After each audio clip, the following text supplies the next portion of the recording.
Hey, what's going on YouTube? My name is Divesh Jadwani and I welcome you to my YouTube channel.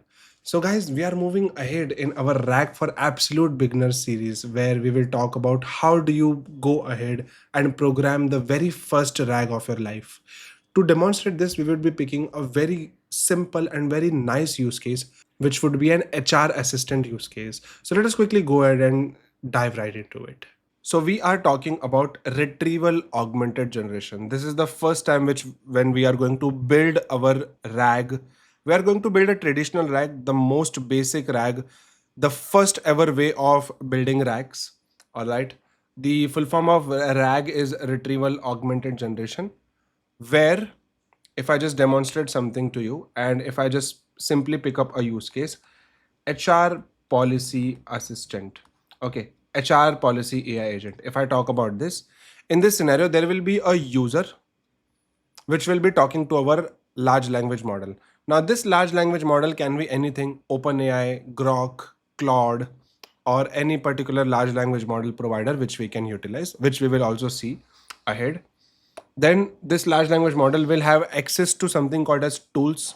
Now, tools is an additional functionality which we give our AI agent to do some wonders, to behave like a customized chatbot, to behave a chatbot for our organization. All right. Now, these tools can be anything. These tools can be a web search tool.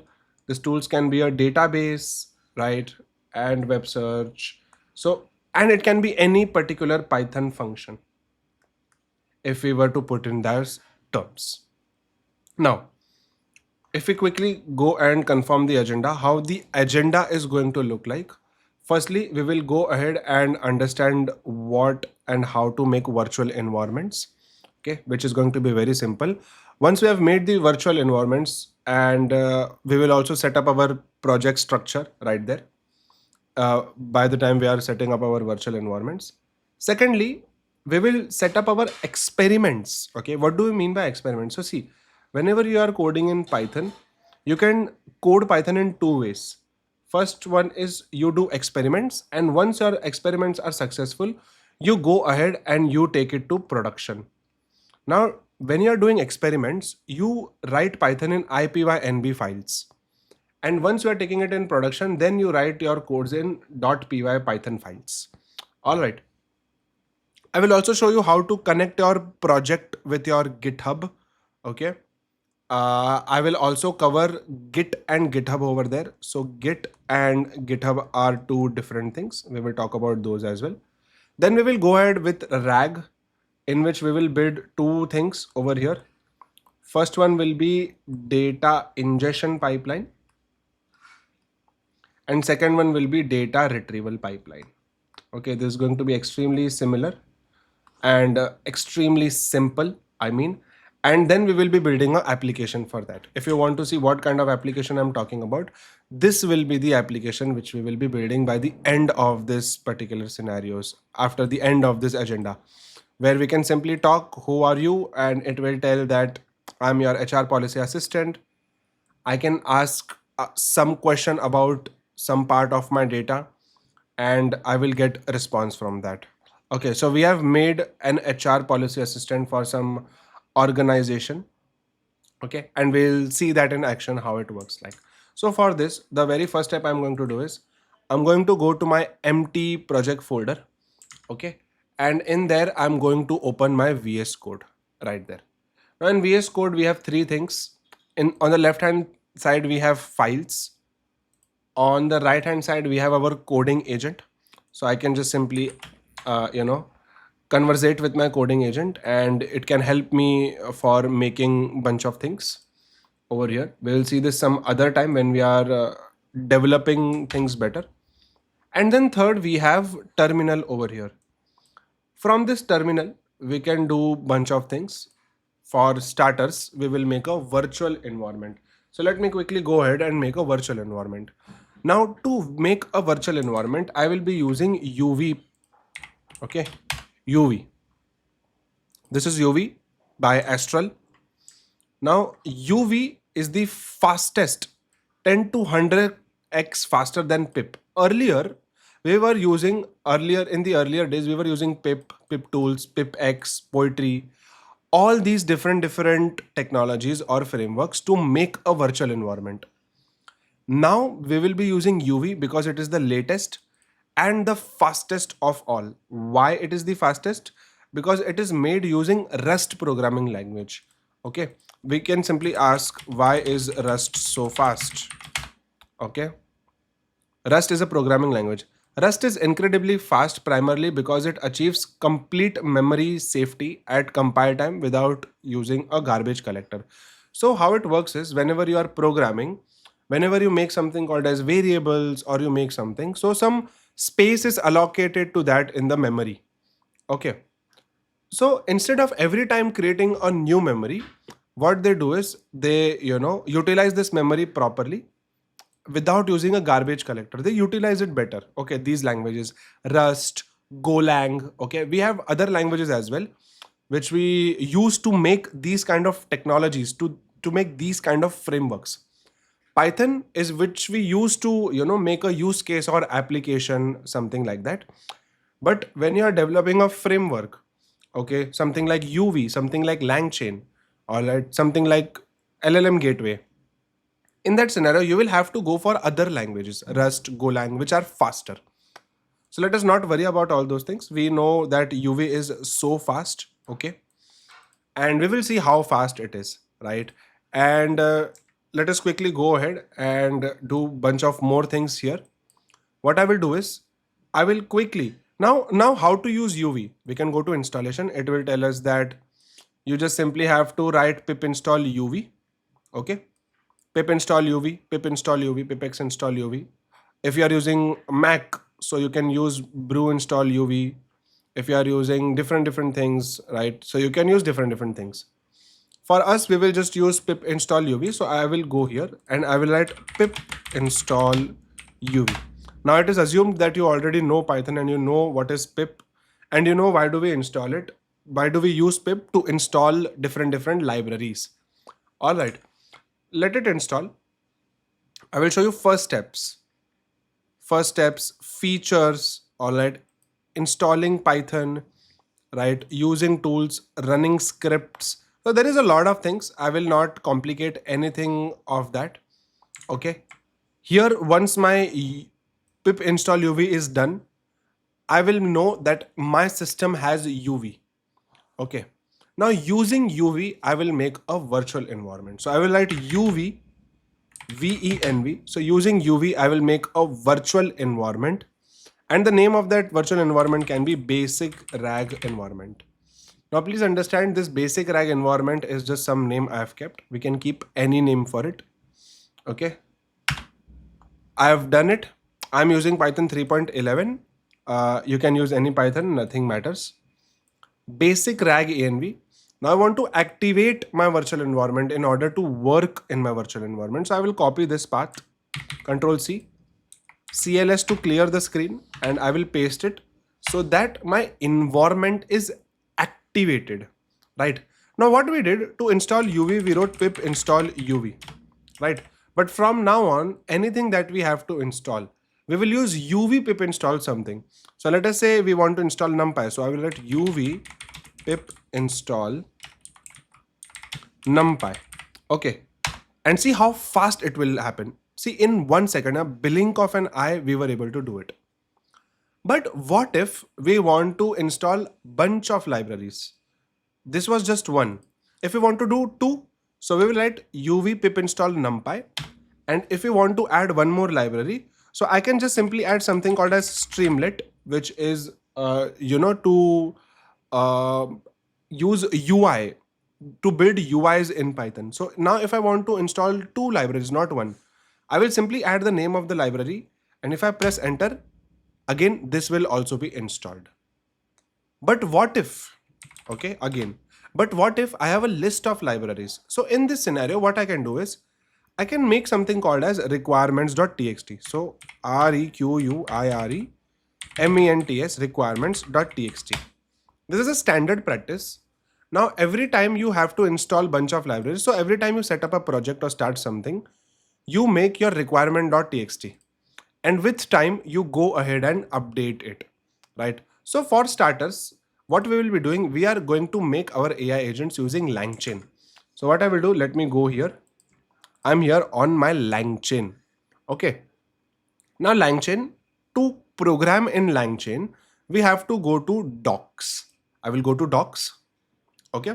Once I am onto my docs, we can see, we can build, we can monitor, we can govern, and we can do a lot of things. But we are on a very initial stage, so we'll go build. Now when we build, we can build deep agents, we can build LangChain, we can build LangGraph, we can do all of those things. We'll go for LangChain. Now here LangChain, it is telling that agent is equals to model plus harness. I will talk about it, don't worry, it is just a new word. Okay, harness is just simply using a large language model in a simple words. So what it is written over here, to create an agent, you can simply use create agent. Okay, we'll see how to use all of that. Okay, apart from that, to install, we need LangChain. Okay, we need LangChain. So let us quickly go ahead and install a bunch of things. We need LangChain to use LangChain. We need LangChain core. Okay, LangChain core to use the core libraries of LangChain. We need LangChain community. Okay, now how do I know this? I know this with my experience. Okay, because I've read this documentation bunch of times. But for you, you will figure it out with experience. But I'm telling you right now, LangChain, LangChain core, LangChain community, these are different Python libraries which have different methods which we will be using. All right, now what I will do, we will be using a LLM. We'll be using a LLM provider. The name of this LLM provider will be Grok. So for that, we will be using LangChain Grok. Okay, how do I know that? If I go here, if I search Grok, so it will tell me Grok. How to use Grok? Here, down here, it has different chat models. Okay, if I want to use Grok, here it is showing me NPM and all those things, but we can just simply use langchain.chatgrok. Let me show you. See, we have something called as chatgrok. I will open this chatgrok. Okay, for this we need Grok API key. All right, don't worry about this, just enjoy the process. Okay, we need a Grok API key for this. So what I will do is, I will go here and I will search Grok API key. What is Grok? Grok is a LLM provider which provides us LLMs for free. Okay, so I'm going to Grok. I have logged in using my Google. Here I will make a new API key, basic rag. Okay, I'll make it and I will set it up, and everything will make sense in 1 minute. So we have this API key. Remember, we have to use it. So the best practice to use an API key, we don't, use the API key inside our project. We don't use it anywhere openly. Okay, we use it secretly. So to secretly store these API keys, because what this is people usually load up balance in this. People recharge these API keys to use the LLM. All right, so it is important to keep it secure. So what we do is we make .env. Now in this .env, we will store our API keys secretly. So I will write Grok API key, and here I will store my API key. What I did, I just copied that API key and I kept it inside, these both inverted commas. Even if you don't keep it, it's fine. It's just my habit to keep it inside inverted commas. Now, once Grok API key is created, okay, we know why do we need LangChain Grok. And secondly, we need something called as LangChain text splitters. Now, to understand all of this, I think we should better go to a demonstration where things will make sense.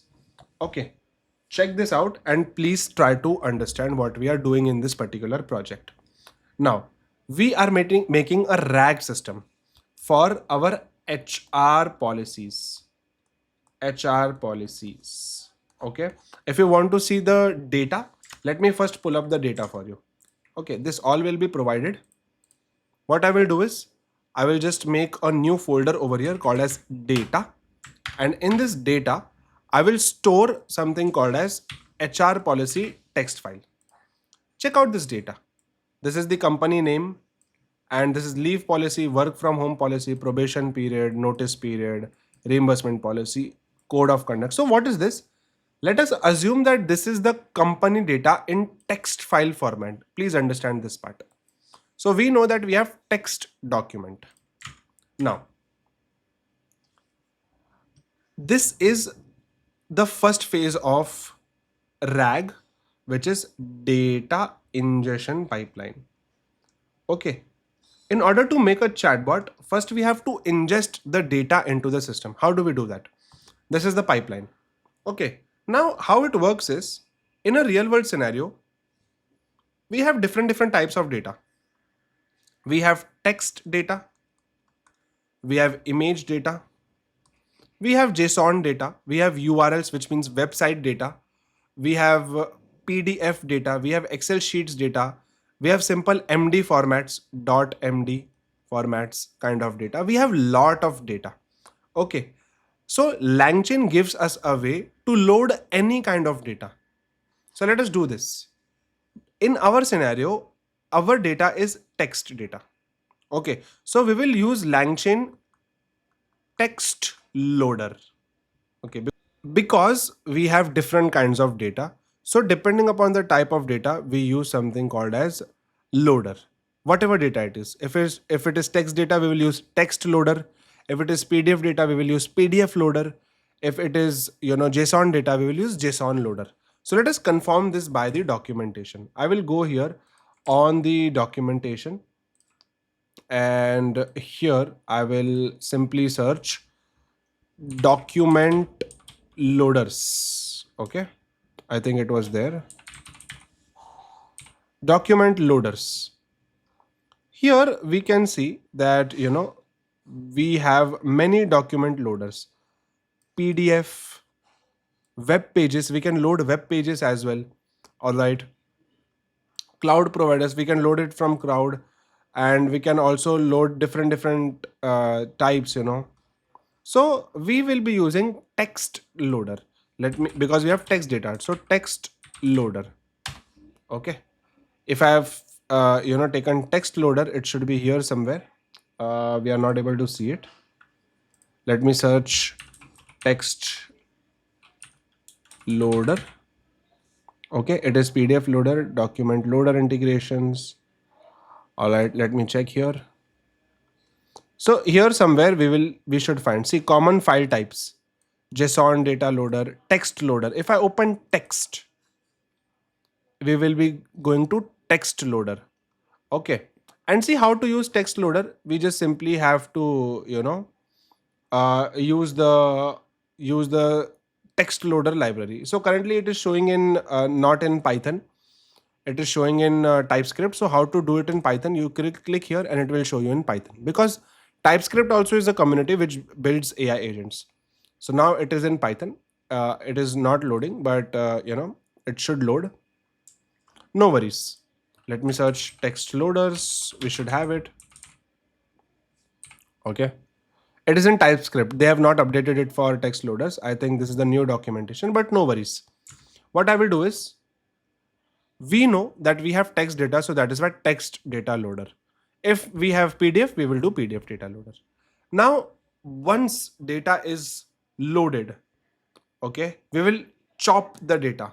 Okay, that is called as data splitting. Okay, we will split our data into small chunks. All right, so this HR policy text file we will be splitting it into small chunks. Now here we can decide something, that how much will be the chunk size.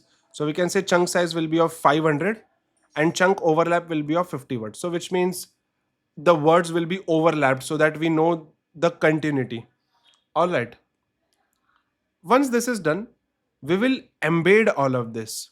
Okay, which means we will convert all of these small chunks into numbers. We will vectorize it. Okay, why do we have to vectorize it? So that AI can search for similar documents in the database, in the vector database. All right. Now, in this particular project, to make these embeddings, we will be using something called as GINA embeddings. Okay. Gina embeddings. Just how Grok is a LLM provider, okay, Gina is a embeddings provider. Okay, so I will go here. I will search for Gina embeddings.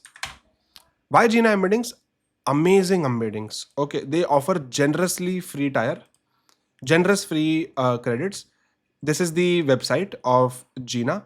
Here we can see Gina offers us different models. Now, how to know which model is leading, right? How to know which is the first model in the entire world? So to do that, we have something called as MTEB leaderboard. Okay, on Hugging Face. So MTEB leaderboard tells you about who are the leading. So how can you stay up with research? Who are the leading models? Okay, if I go to models, we can see Nematron Embed is leading currently. Nematron Embed, Dignilaw, Fusion Embedding. These all are leading currently. So this is something you should explore once to understand how it is used. Okay, and let me also search embeddings.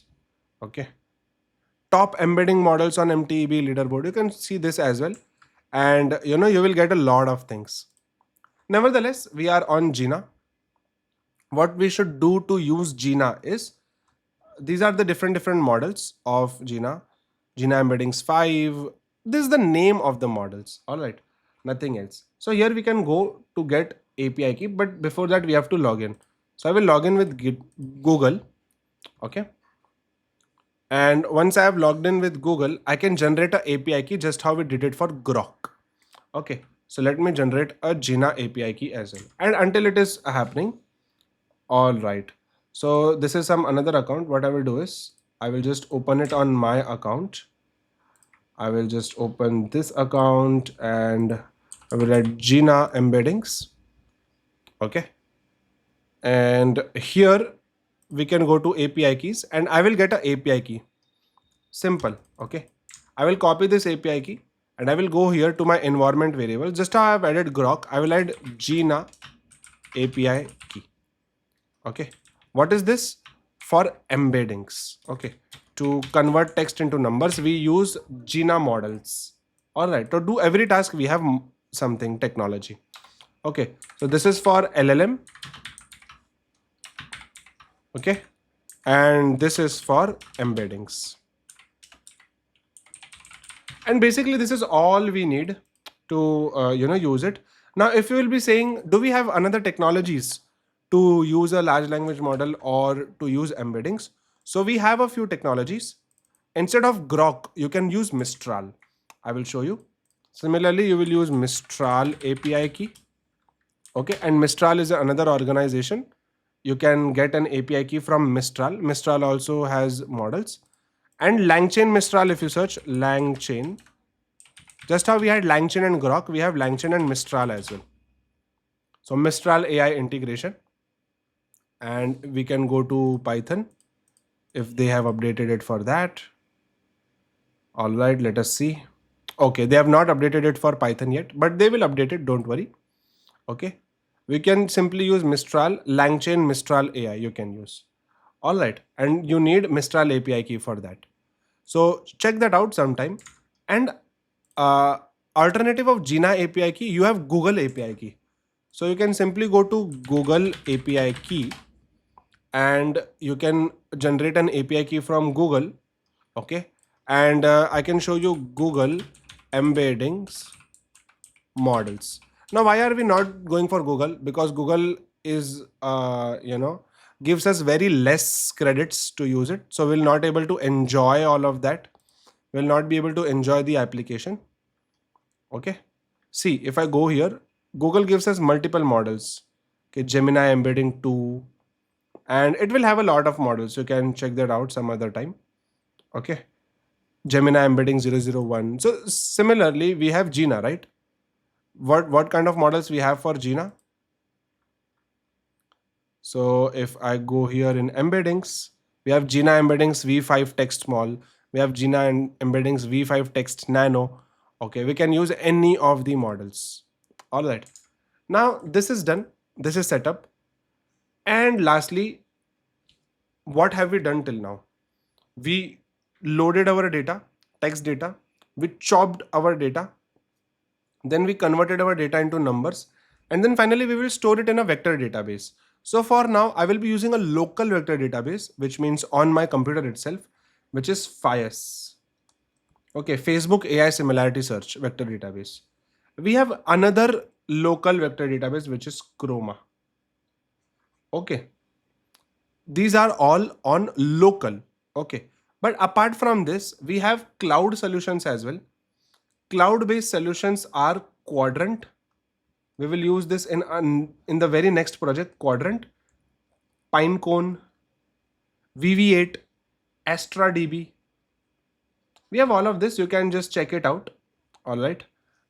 So how do you simply check it out? You go here, you search Quadrant DB. Okay, and you will go to Quadrant Vector Store. Right.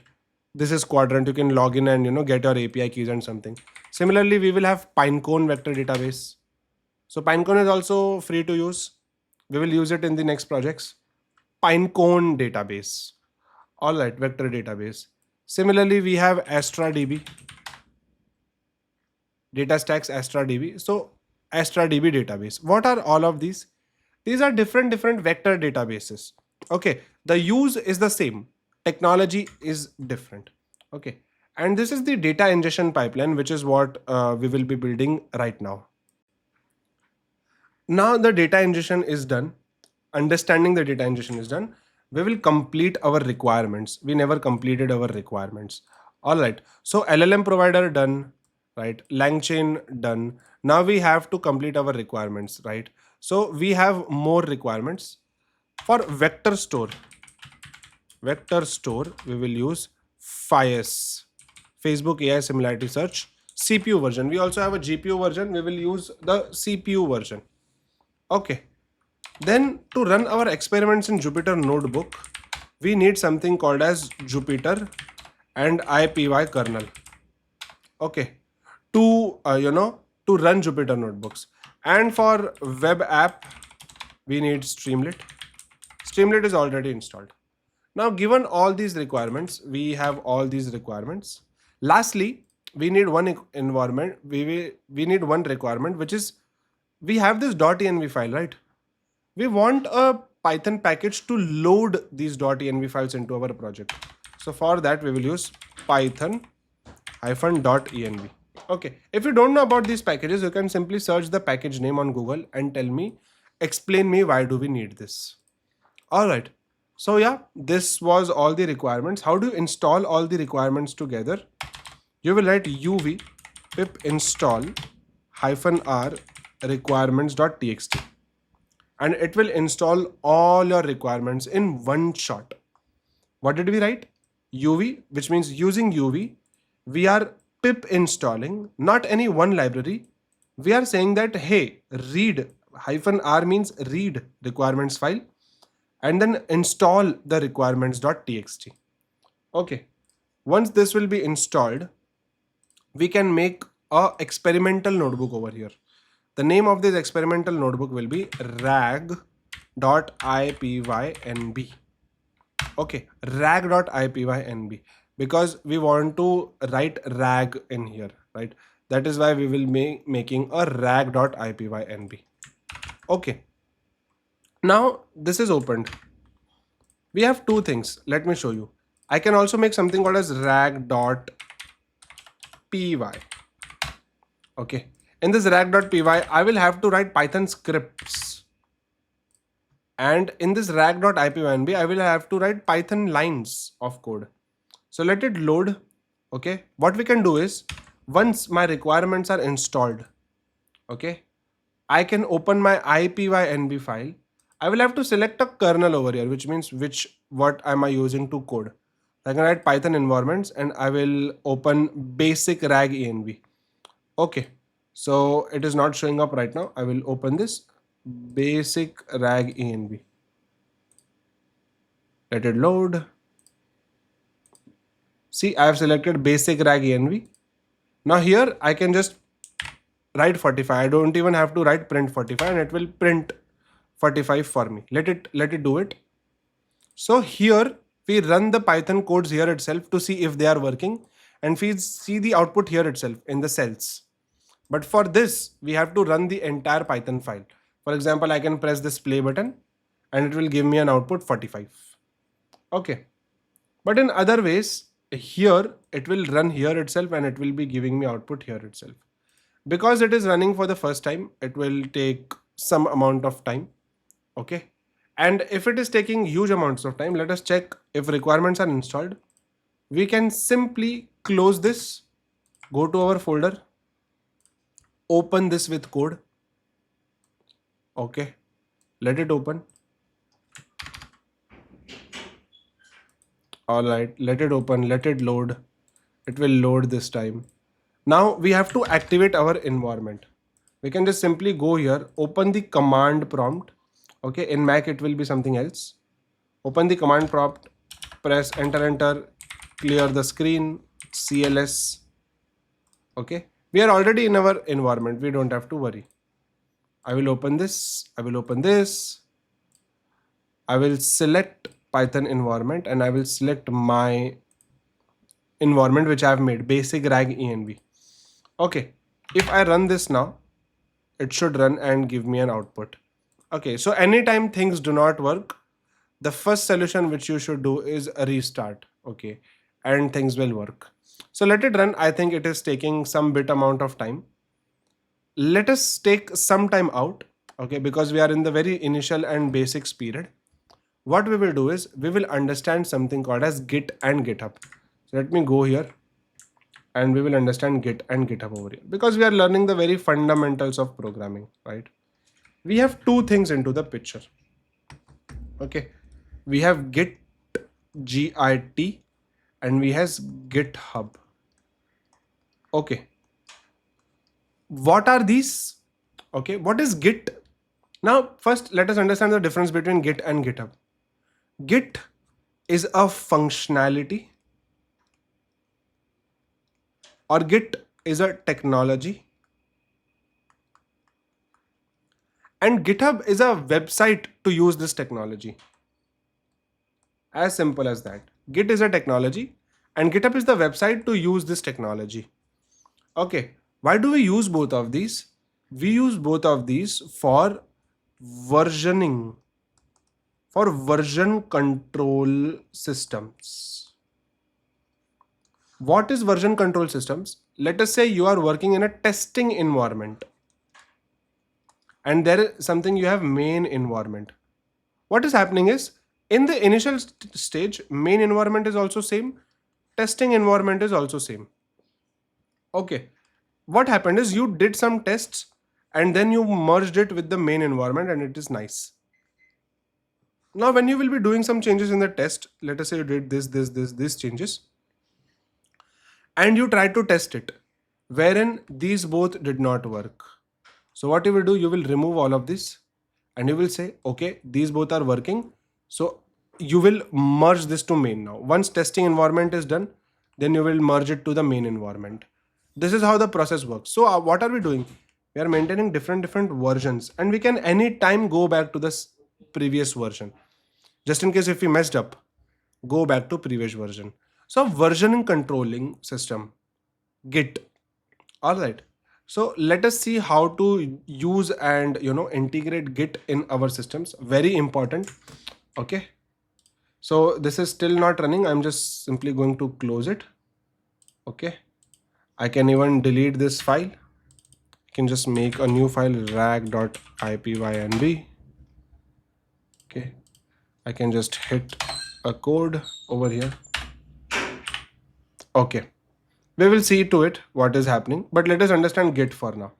I will open my terminal over here and I will for using Git we have to install Git.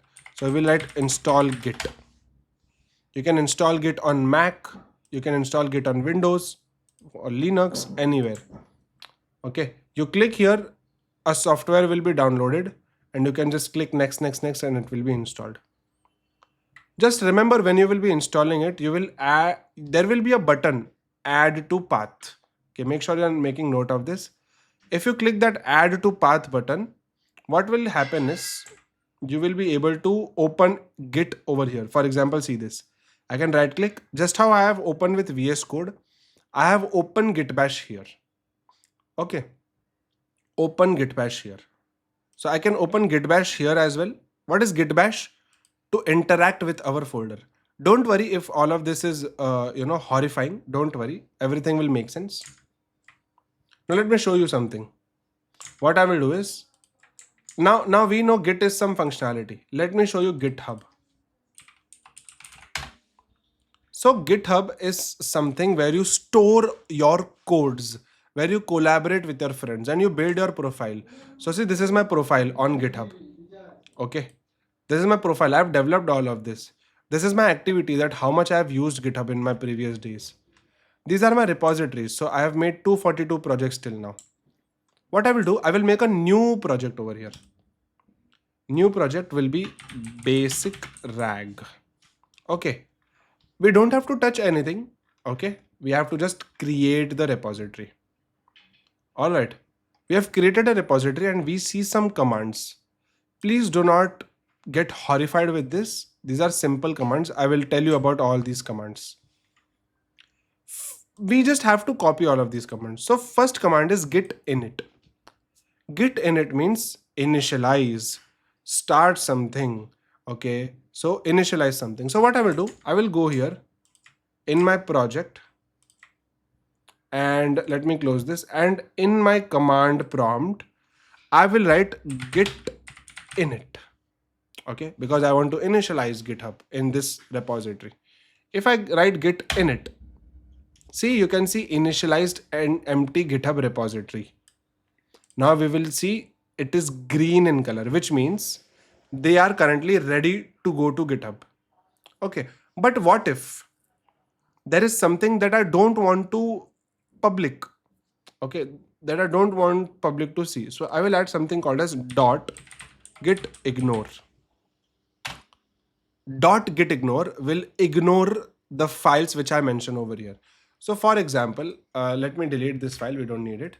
For example, .env is our secret file. Okay, and basic rag env, we don't want to push it onto GitHub. So I will copy the relative path of basic rag env and I will paste it here. Basic rag env, and second one will be .env. So you saw that the moment I added this, this became dull. If I add one more .env, .env will go dull. Okay, .env.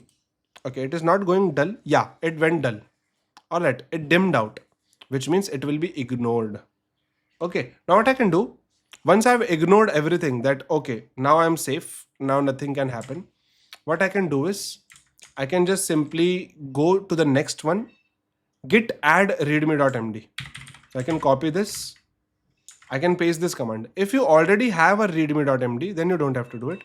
But if you don't, you can just simply, add git add readme.md. So a new file will be added. Okay, it is not adding. No worries. You will write some command called as git add space dot. Git add space dot means everything which you can see over here, which is not ignored, push it. So git add, which means now I have added this to my GitHub. I'm ready to add this to my GitHub. All these things. Git add space dot means all the files. Okay. Now what I can do is I can write git commit. So git commit -m ready to rag. Okay, ready to rag. If what does this mean? This means, hey, I commit, I confirm that I want to push this onto GitHub. And in this box, I'm writing the reason to push. Okay. And this is done. So this command is also given over here. See, git add and dot, and here git commit -m first commit. Okay, they have written first commit. I wrote ready to rag. What it did, create mode, create mode, create mode, create mode. Now see what's going to happen. Now I just have to copy all these commands. So I can either copy them one by one, or I can either copy them together. So I'm just copying it together. I will paste all of these commands, and if I press enter, okay, what will happen? Just check this out. It will say that, hey, it is pushed onto GitHub. If I just refresh this, so now everything I have in my project folder, it is here onto GitHub, and I can just share this with anyone, and anyone can take my code from here. Okay, so let me show you one more thing. I will add a text file over here, text.txt. Here I will write, hey, I am doing GitHub. Okay, now this has become green, which means ready to go. Here I will write git add space dot, which means git add everything that you see. Added. I will write git commit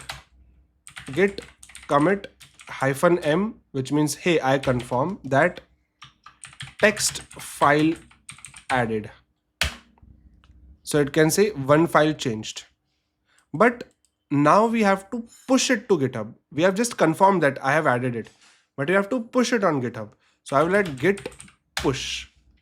Now once I write git push, see, earlier there was no text file over here, but now if I refresh, we have text file over here.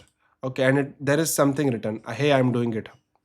Okay, if I make some changes over here, I will delete this file. Okay, so see what's going to happen? Changes, I can see some changes over here. So I can write again git add space dot git commit -m changes made in text. So this is my message, and git push. So how it's going to happen? Now there is nothing, but now if I refresh, I will delete this file. So we are able to see live changes. Now one more thing, we can also trace it. What were the changes made? So I can click here and I can see what were the changes made. Ready to rag, text file added, changes made in text. If I do here, see what changes we can see. See, hey, I'm doing GitHub. Instead of this, we have two lines. Hey, I will delete this file. All right. And one last time, if I delete this file, deleted. Okay. And now I do git add, git commit. So file deleted. And git push. So what will happen? This time the file will be deleted. See, there is no text file over here. So what I'm showing you over here, we can connect our code base with GitHub, and people can collaborate on different projects while coding. Okay, and this was all about GitHub. All right, now let me go here. Okay, so if we want to write down steps, how it usually works is, if someone wants to use our code, but codes are complex, and how do you remember how to use and what to use? So for this, we have readme file. All right, now for readme file, how do we make readme file? I will talk about it. And see, if someone is using my agentic memory part, so in this, I have made a good readme file which will tell everything about this particular thing, about this particular project structure. How do you install it? What are the steps? So I'm just quickly going to, write down the steps. I will show you how. So for this, we will make a new file called as readme file. And this will be a MD file, okay, markdown format, readme.md. And what we can do is we can right click and open preview as well. So currently it is empty. If I write something over here, I will see something over here. So I will just put it here on the right hand side. Okay. Yeah. And I think I have to do it like this. Yeah. If I just add something, it will be added. Okay. So check this out. Now, what I will write is, I will write steps. So I will write steps to practice. Okay. So the very first step is create a virtual environment. All right. Now to create a virtual environment, you know what are the commands to write. So how to write the commands? You add three dots over here. This is the button below your escape button, and you add three dots over here. And inside this, you can write commands. So first command we will be writing pip install uv. So see, we wrote a command. Now second command we will be writing is uv venv. I will write uv venv rag env. Right? This is the first step. And third step will be activate your virtual environment. So to activate your virtual environment, you will go here. You will just go to scripts, activate relative path. This will be to activate your virtual environment. So first create virtual environment. Second, or this will be install uv. This will be create a virtual environment. And third one will be activate a virtual environment. So let me do it. Activate a virtual environment, right?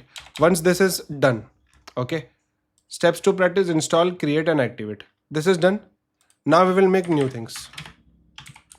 Steps for GitHub, Git and GitHub, right? Now what you will do, the very first step it is, so the step number 1 is install Git. Install Git. Okay, Git is a functionality and GitHub is a website. Step number 2 is make a ID on GitHub. Make an ID on GitHub. Third step is make a repository on GitHub. Don't touch anything, just directly create it. Okay. Now fourth step will be, connect it with your GitHub. So you have to write commands. Commands will be, there are only 3 commands to remember in GitHub. The first command is, so this is how you write a command. First command is git add space dot, which means add everything. But there will be another fourth step. Make a .git ignore file. Okay. And then fifth one will be commands. So first one is git add. Second one is git commit. Commit -m some message. Git commit -m some message. Okay. And the third command will be git push. These are all the 3 commands which you need. But when you are setting up for the first time, you will get a few commands from the GitHub itself. So you have to copy paste those commands. You can, just watch, rewind, and you can watch it, that how exactly I did it.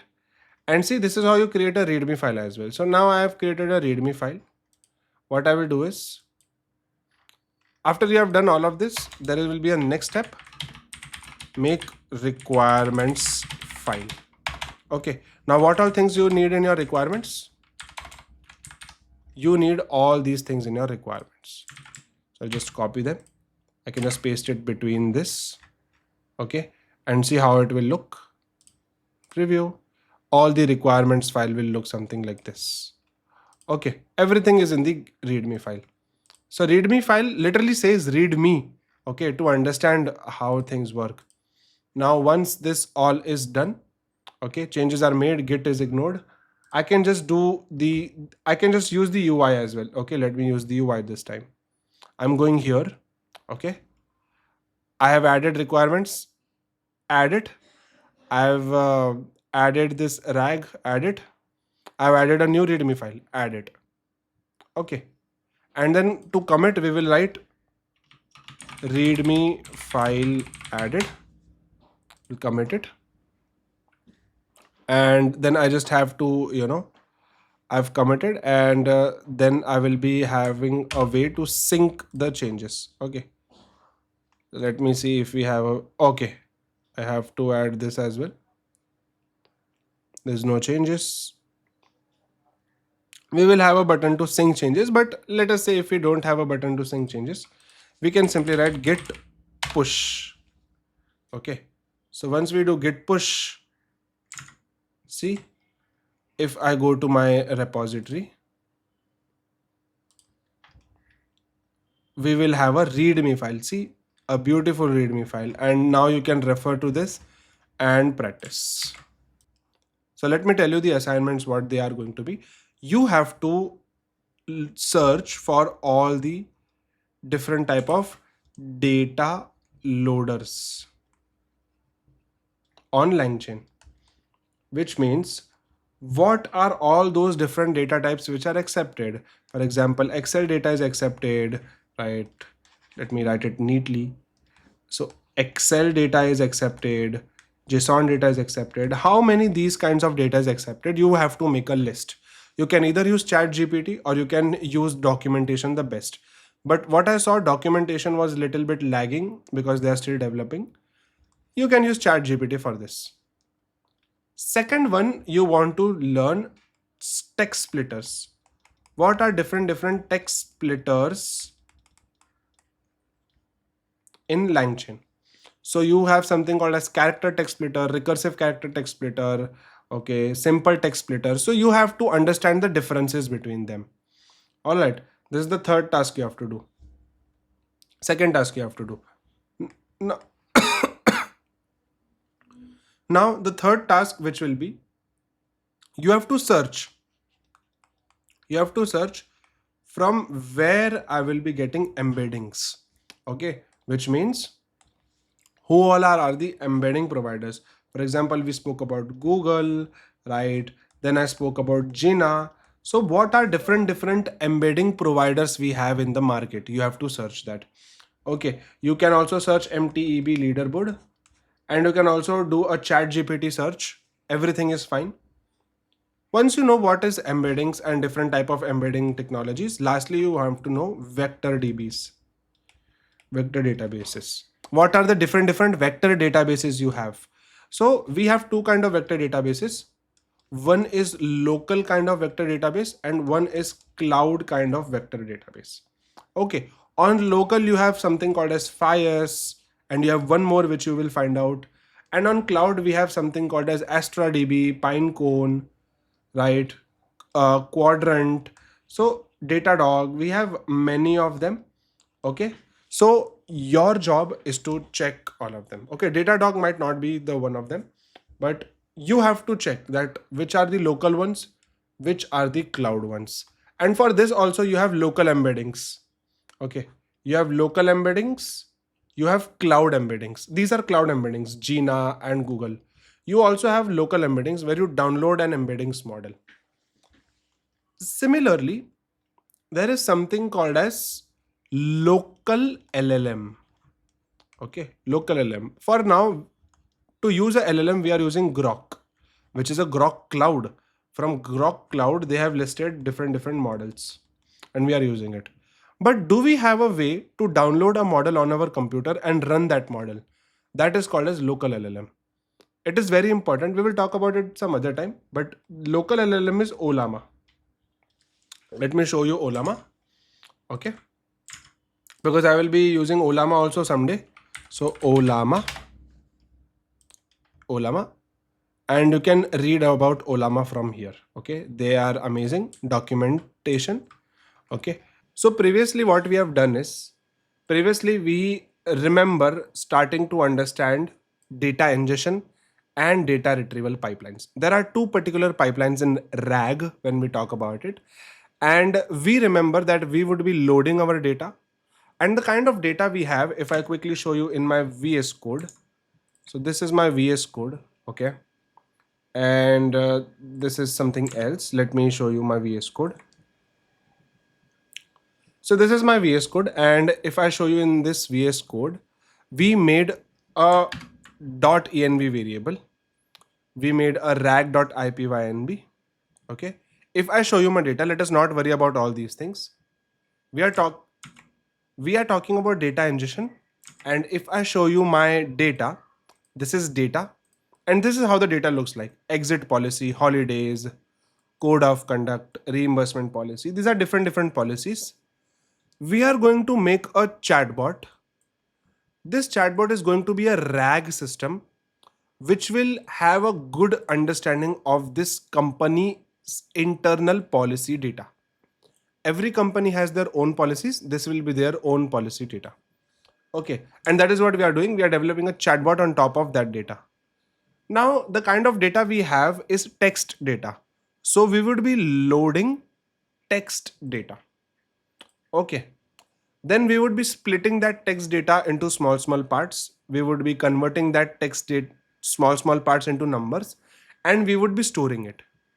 This is all about data ingestion pipeline, and let us quickly go ahead and do it. So I'm just going to go here on my VS Code, and on my VS Code, I remember making rag.ipynb. Now, every time we are doing any kind of experiments, we do it in ipynb files. All right.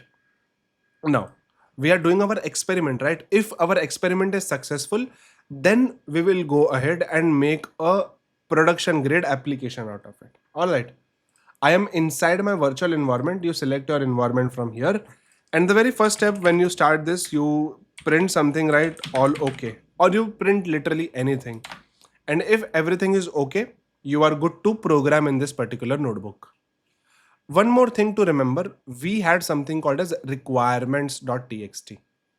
Now in this requirements, we stored different environment variables. One is LangChain core, LangChain community, so that we can make a RAG, so that we can make a chatbot with the help of LangChain. What is LangChain? LangChain is a framework or a technology to make AI agents. Okay, technology for AI agents. This is what LangChain is. Okay, then we had to use a LLM as well. I will come to this later on. Okay, I will come to this later on. And all we know is we would be using LangChain for making data ingestion pipeline. Let us do that. Okay, let me start doing it. What are we making? I'm just going to tell you what we are making first. Okay, we are making a simple RAG demo. The demo is HR Policy Assistant. Now RAG stands for Retrieval Augmented Generation. We take the document, in our case it is an HR policy document, we chop it into small pieces, and every piece is into a list of numbers and embedding. We know this. Okay. We store those pieces in a searchable database, which is a vector database. Okay. And when a user asks us a question, we can search inside that vector database and answer. Who is going to do this? AI is going to do this. All right, as simple as that. See people, if I just go here and if I just demonstrate a scenario that if you would hire an HR assistant, see, I am making an HR assistant. Let us say this is a human. Okay, this is a human you have hired inside your organization. Okay, now this human, what you will do, you will tell this human that, hey, this is all the HR policies, read this, and any customer comes, always answer from this particular document. So just how we will instruct a human to do this task, we can also instruct a LLM, large language model, to do this particular task. Okay, so let us see that in action. All right, let us see that in action. I am here. The data will be hrpolicy.txt, and this is our data. I will just pull it up over here. Okay. Now let us go ahead and start doing the data ingestion pipeline. So the very first step which we have to do is import everything we need. So in order to do a bunch of things, we need a bunch of things. All right, what do I mean by that? We are going to develop something, right, using Python. So we will have to import some libraries. I will import all the libraries one by one. First, I will import OS. OS stands for operating system. Then second, I will import from .env. From .env, import load underscore .env. Okay, why do we need this? So that we can access we can access a file which is .env file. Now, what is this .env file exactly? In this .env file, we have stored the secrets. We have stored the API key to access our large language model and to access our embedding model. Okay, Gina was the embeddings which we were using. I will show you that. Let us get to the journey first. Okay. Now there is one thing you are seeing that I'm not able to see autocomplete. Okay. In this scenario, I can just close this. I can restart this. And now let us see if I'm able to see this. If I'm not able to see this, I can just literally close this. Okay. I'm closing this and I would go here. I will just open my, the project again. So let me open my project over here because I was not seeing autocomplete, and it is very important that we see autocomplete in programming. It is very important. Okay.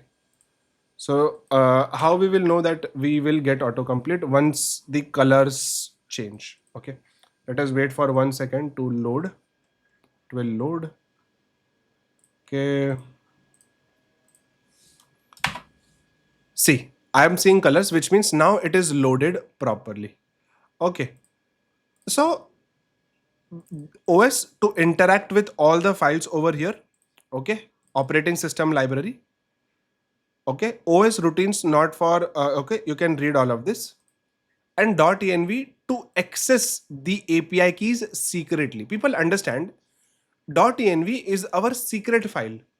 We do not reveal this file to the people. Okay. This is our secret file in which we have stored our secrets. These are our secrets. Why are these our secrets? Because we pay huge bills to run our large language model and to run our embedding models. That is why we have stored it secretly and we are accessing it secretly. If I show you this code, in this code, we are not accessing it anywhere. Okay. So what I will do is I will load my environment variable. So load underscore .env. I will use this method and I will load my environment variables. It is showing me true. Now I will make a variable grok key. In this grok key, I will use this library OS and I will use get env method. Get env is going to get me the grok API key. Now you have to know that you have to write it as exactly you have written it over here in the .env file. Okay, so that it will fetch this particular API key secretly. Okay, and similarly, see, there is a shortcut, Shift, Alt and down arrow. I will duplicate this line. See, just a programming, hack. I will make another variable Gina key, and in this I will write Gina API key. So you see, it was so simple. Instead of me writing the entire line, I just used a shortcut, Shift, Alt and down arrow, and I duplicated the line. Okay. Now if I show and print all of this, see, if I print grok key and if I also print Gina key, you will see both of my environment variables. See.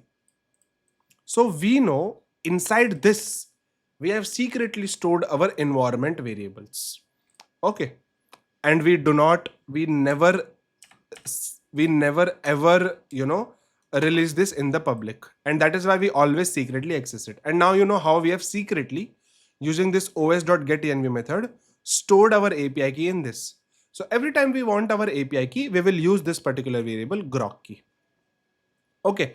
So and we will just simply print, okay, environment variable loaded. Okay. Now this is done. Now we have to load our data. Okay, we can add a markdown over here and we will say now loading our data. Okay, to load our data, I will write data file path, which means we have to tell that where is my data exactly. So again, I will use OS library, os.get path, okay, or os.path.join. What do I have to join? I have to join my data folder because in my data folder, my data is there. So join data, and from that data, get the HR policy data. So it is HR policy.txt. Okay, this is how I loaded my data. Okay, this is the path to my data. Okay, path to my this particular data, the location of my data. So data file is loaded. Okay, now comes our data ingestion part. Data ingestion is starting from here. Okay, what we have to do is we have to ingest our data. What is our data? Our data is HR policy txt. We have to ingest this data into the system. We are making our RAG. Okay, how we will do that? We need a few libraries. And you will see whenever I want to import any library, I'm going up and keeping everything together. Okay, so from .env. Now I will import libraries for LangChain. So the very first thing, because my data is in text, I will do from LangChain. Okay, from LangChain underscore community dot.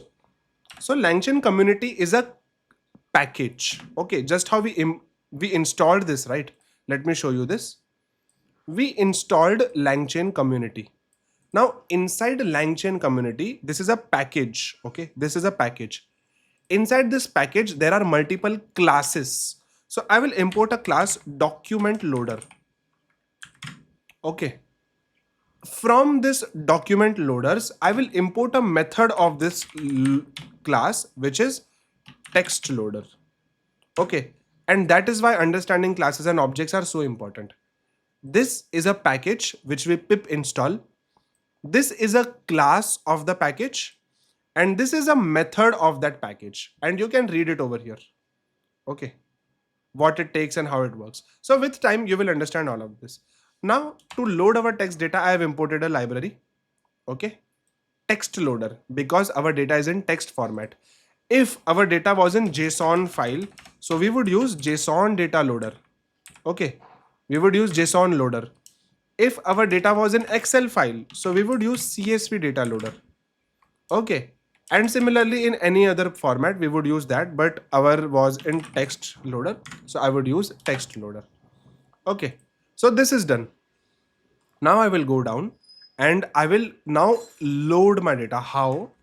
I will use loader. I will make a variable loader is equals to text loader. Now understand this. I am making an object of this text loader class.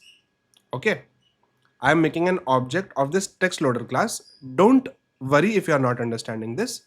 Okay, I can also call it as text loader. Anything I can call it. Okay, I'm just making a variable inside which my text will be loaded. So to load that text, I would be using this particular method, text loader. Okay, I've copied it. Text loader.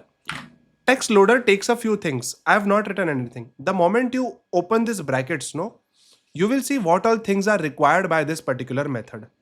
So first it tells, hey, which is the data I want to load? Okay, see, it is asking which is the file path that I want to load. So see, we have made a data file path, right? So I will say, hey, this is the data which you want to load. Next, we have something called as encoding. Okay, encoding. And encoding is UTF-8. Now UTF-8 is just a parameter, or UTF-8 means we will load this data so that the computer can understand. Okay, in simple words. Now we have made our variable loader.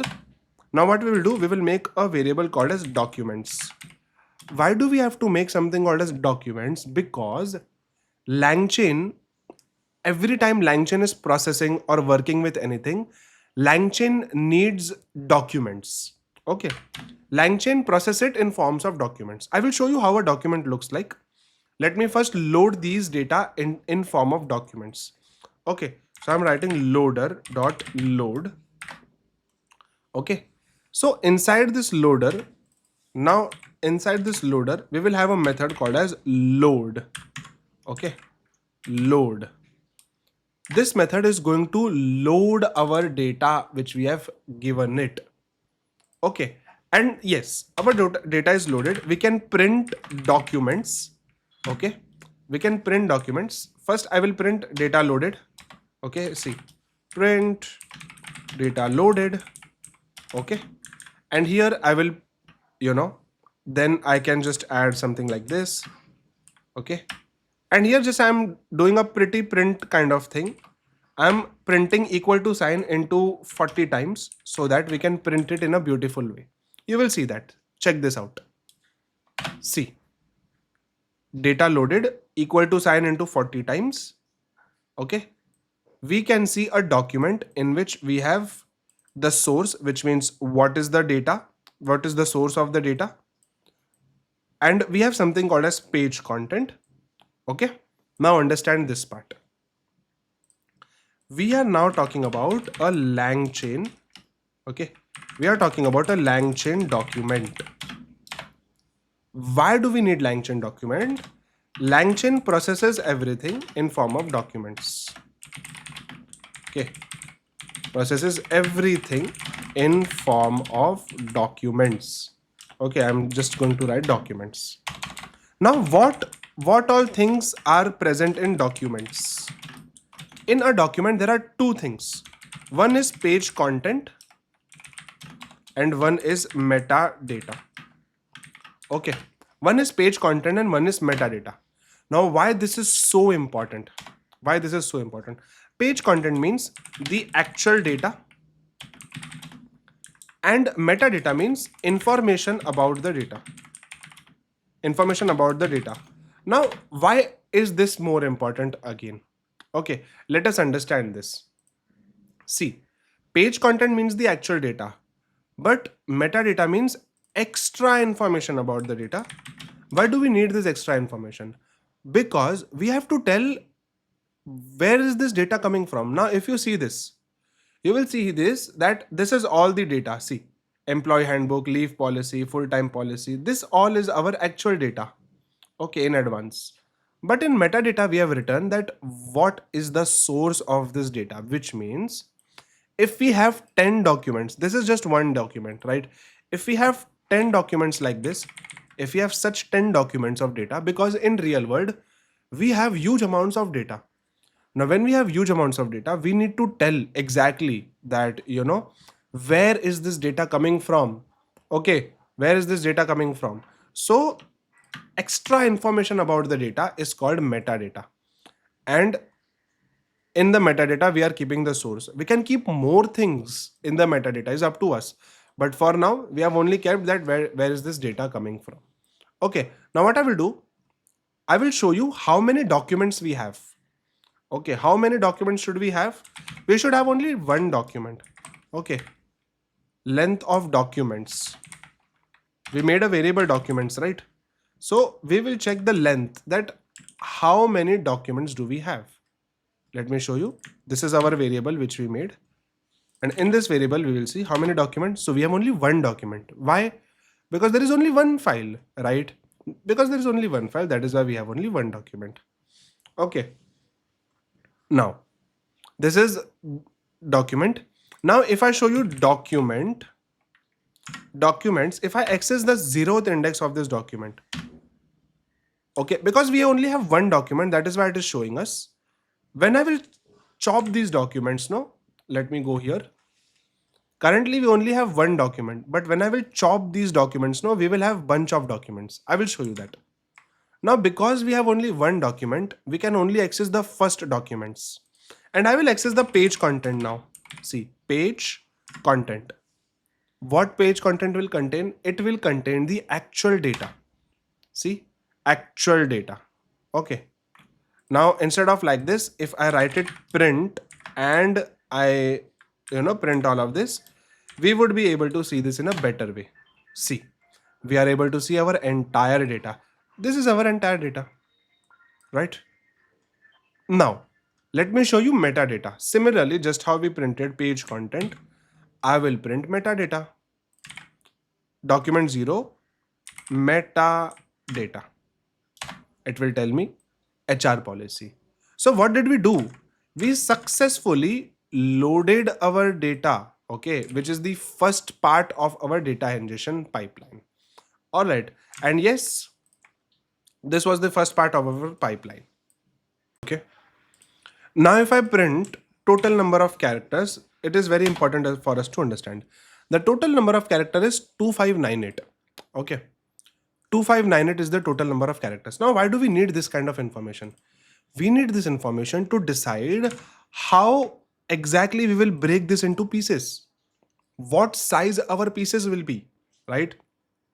If you are 5 people at home and you have one big, garlic bread, whatever, okay, and if you want to divide this into 5 people, you will divide it like this, 5, right? But if you are only 2 people, so you would divide it like this, simple, right? So that is why it is important to know the size of our data so that we can evenly distribute it. Okay, and this brings us to the next part, splitting your data. Data is loaded. Now we will be splitting our data. Now to split our data, we would again import something. What exactly we will import? Let me go here to my VS Code and we have to import something over here. Okay. Now to import the splitting data, I would write from langchain underscore text splitters, because this was something we imported, right? Langchain text splitters. So similarly, from langchain underscore text splitters, import recursive character text splitter. Okay, this is just a smart way of text splitting. I will talk about recursive character text splitter. See, you can just simply Google it out. Okay, I will just simply go to my Chrome. Okay, let it open. I can just simply search any method you want to see. You can search. Is a smart text splitting tool in the LangChain framework that breaks large text documents into smaller chunks. Okay, so how it is smart, that will be your assignment. Okay, first let us use it so that we will understand. So we have imported new thing from LangChain underscore text splitter, import recursive character text splitter. I will just keep it handy. Okay, now we are splitting our data. Okay, we need this particular library to split our data.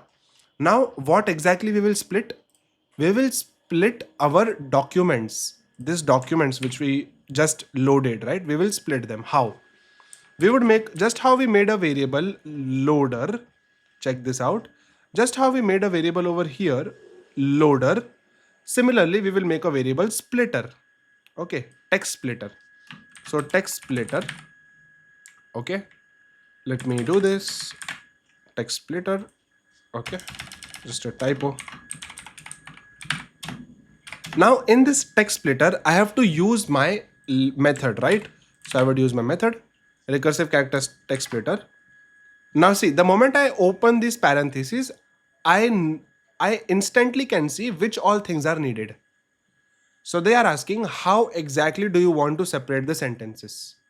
Do you want to? I'll say no, I don't want to. Now what I will do is I'll just press enter and I can I can pass something to this method. So what can I pass? I can pass chunk size. Chunk size will be 500 and I can pass chunk overlap. Okay, chunk overlap 50. Right? Now what is this chunk size and chunk overlap 50? So I will go to GPT. I'm showing you how you exactly study. So I will go to GPT. Okay, and this is my chunk size and overlap. Simply take a small corpus. Corpus means a bunch of words, and show me how exactly it will be splitted. And for being very specific, I can also tell that the length of my document is 2598. So it would do accordingly, but I will just keep it simple. Okay, now see, it will demo us how exactly chunk size and chunk overlap. I hope you are understanding what is chunk size. Chunk size is this part. From this big part of a garlic bread, how much will be the chunk size? So this will be 1 chunk, 2 chunk. This is the sizes we are deciding. And chunk overlap means so that we maintain continuity of the sentences, right? Last 50 words I would repeat in the next one also. So let us see if it is giving us any demo. So AI is very badly failing at demoing the output. Let me only show you the output. My name is Divesh. AI literally failed right now. Okay. Now in this, let us say my chunk size is 2. Chunk size 2. Okay. And my chunk size, let us say 4. Okay. Chunk size 4. And chunk overlap is, let us say, 1. Okay. So how would be? First, my first chunk will be my name is Devesh, because these are four words, right? Now next 4 words will be Devesh AI literally failed. Okay. And third will be failed right now, so it will be literally failed right now. Okay, because the sentence is finished. What did we do? We decided the chunks, so they all look evenly distributed, and they also have an overlap, so that we are not, we are maintaining a sequence in a way. All right, and this was chunk size and chunk overlap. Okay, let me go here, and now what I will do, I will make a variable chunks. Okay, I will make a variable chunks, and I will use text splitter. This is the object of this particular class. Okay, I would use this object to access the methods of this class. Okay, so text splitter dot split documents. Okay, and which documents I would be splitting? I would be splitting the documents which I just made, right? These documents which I just made, documents. Okay, and I would just print chunks. Now you would see something nice. Okay, and I would also print length of chunks. Okay, length of chunks. We would have more chunks now. We have 9 chunks. Okay, we have 9 chunks. So I can just simply see, you can see, and for each chunk, okay, for each chunk, now each chunk is a document. Let me write it. Now each splitted, okay, chunk is a document, and you know what each document contains: page content and metadata. So what I will do is, I will print chunk 0. Okay, I would print chunks, first chunk of the chunk. This is the first chunk. So this doesn't look so pretty, and this also doesn't look so pretty. So let me print chunks so that it properly prints. See, page content, and this is all of the data. So what is this? These are 50 characters. Okay, and see the metadata. Now if I print another chunk, print chunk number 5, let us say, it will give us page content 5, reimbursement policy, and this will also give us metadata. So I hope you are getting this. I can simply access this now. See, print, I can simply access any other chunk. Let us say the last chunk if we access. And if I write dot page content, it will only give me the text. See, it is only giving me the text. You can see that it was so perfect. Okay, it was so perfect that it properly has chunked all of this separately. See, these are all separately chunked. Okay, because the chunking strategy was so good. So chunking strategy matters. If I print 7th chunk, see, it is starting from holidays. Okay, and let me show you. This is 7th and 8th chunk, right? So let us see if we have something, compensation leave. Okay, so I think we are not seeing anything overlapping over here, which is strange. But we will figure that out, since it is a smart way of chunking. Understand this part, that chunking strategy is so important that, we have to think how chunks are being, divided. See how chunks are getting divided. Every time I open a new chunk, it is literally starting from a new chunk. Okay, but if I, do not have a good chunking strategy, let us say if instead of 500, I give this 300. Okay, and now if I do this, now if I show you these chunks, and if I just print random chunk, okay, this is also good. Okay, but chunk sizes are changing. If you can see, chunk sizes are changing, right?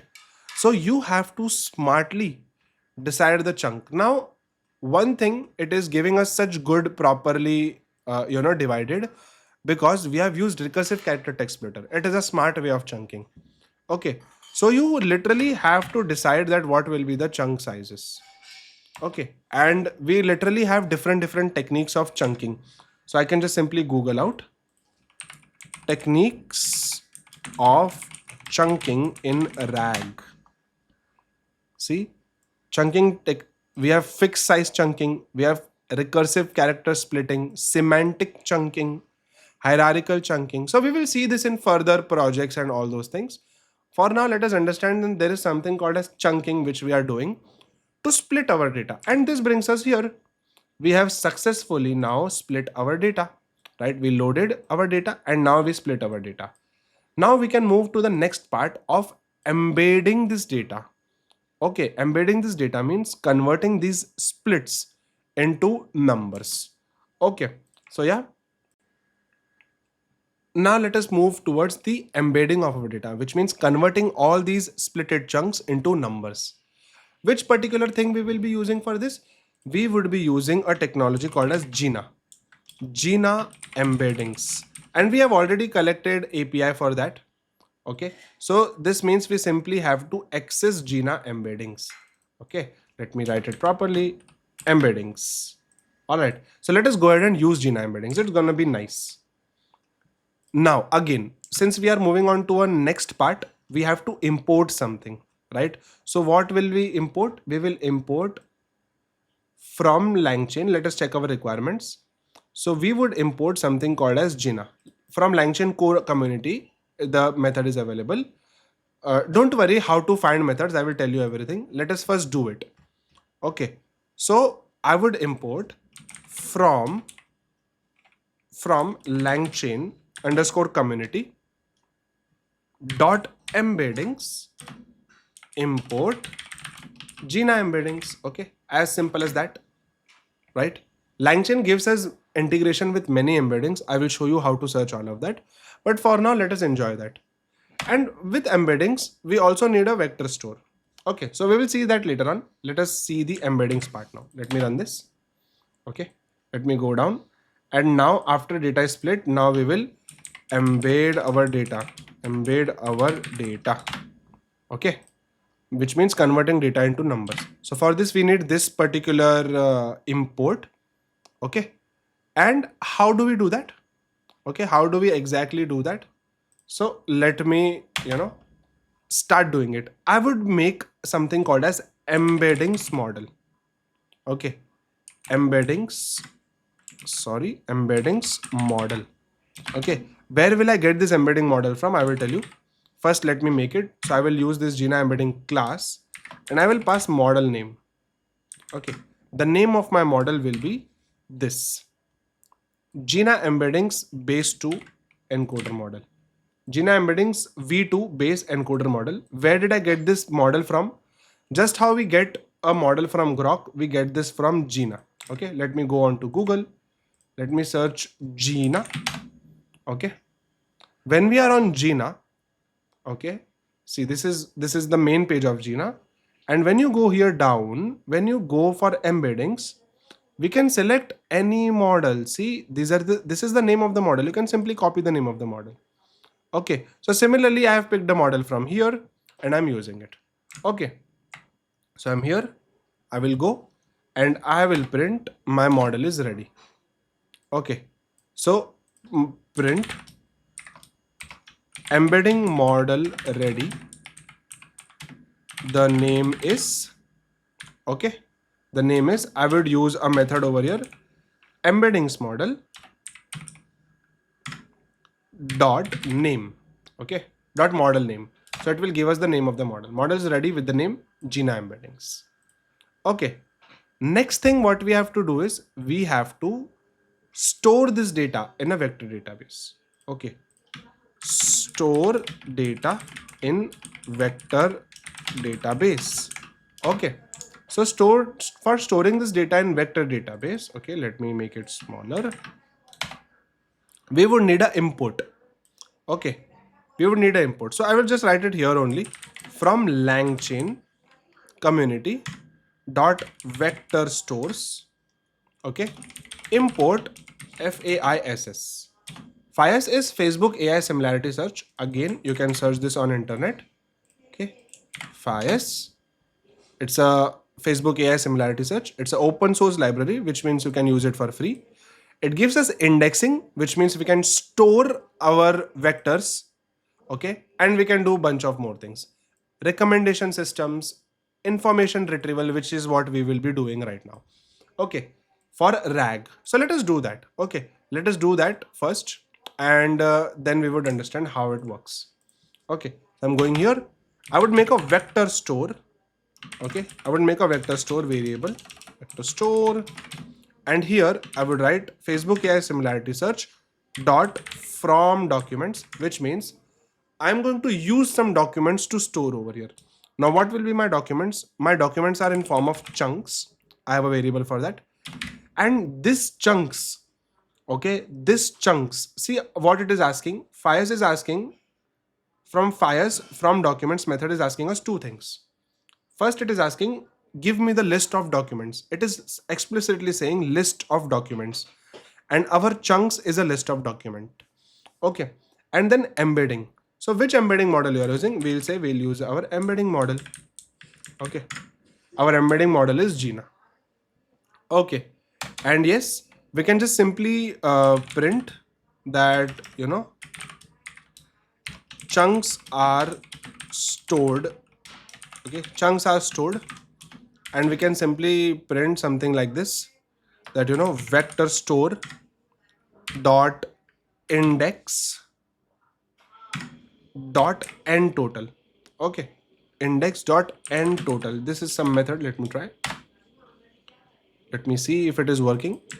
Vector store dot index dot end total. Okay, see, it is taking a little bit amount of time because it is storing our data right now. And what is going to happen? There will be a folder made over here under the name files or index. We'll see that. Chunks are stored 9. Let me refresh this. Okay. Somewhere we should have our data now. I'll show you when it is the time. I think we are not able to see it right now. Okay. But we would see it sooner.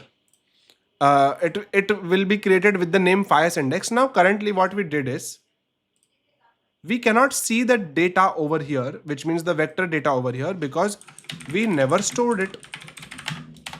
We never stored our vector data. That is why. And yes, this successfully brings us to the end of our data ingestion pipeline, where we were able to store our data, okay, in the vector database. Now let us use a query and try to retrieve information from the database. Just how an AI would retrieve. How? I'm going to go here. I'm going to write test query.